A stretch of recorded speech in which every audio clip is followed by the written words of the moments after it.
Ayun na nga, at dahil nabitan nyo ang story number 1 sa ating quickie story time, isunod na natin ang number 2 agad. Para wala nang paligoy-ligoy pa, diba, mga mare? Ang ating next story ay ang magpinsang Frances.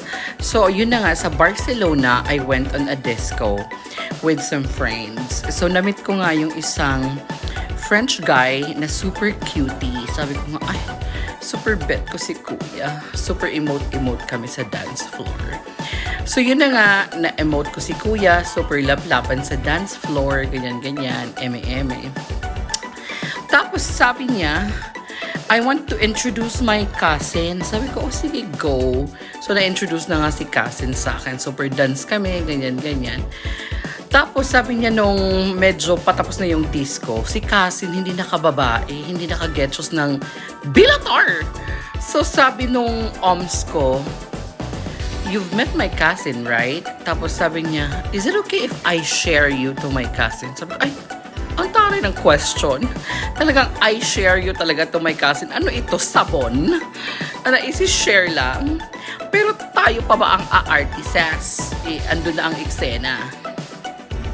So sabi ko nga kay Mencho, why not? Sabi ko, you guys are super mabait naman. Eme. So yun na nga, sabi nung Mencho, we can go to our place now. Sabi ko, nung una natakot ako kasi sabi ko, hindi pa nga ako juperada by that time.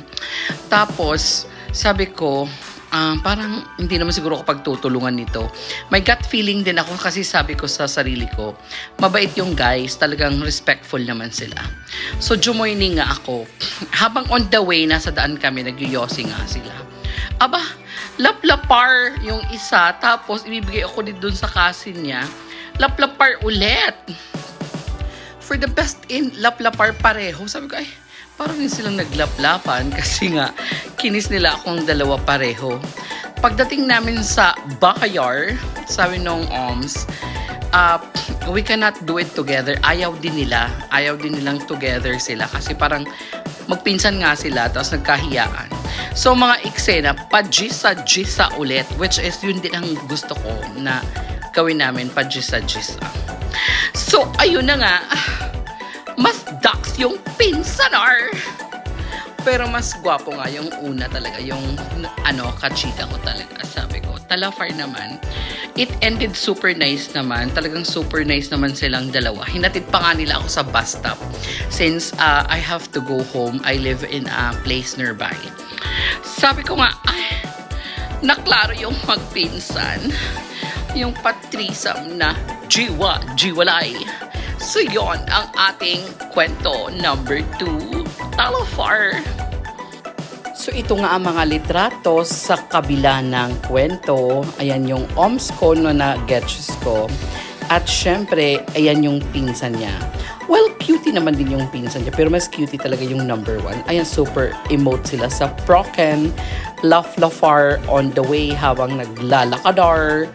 Tapos, ayan nga, may pa-pictorials kaming botlo.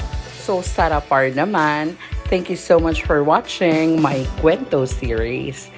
Don't forget to like and subscribe my YouTube channel.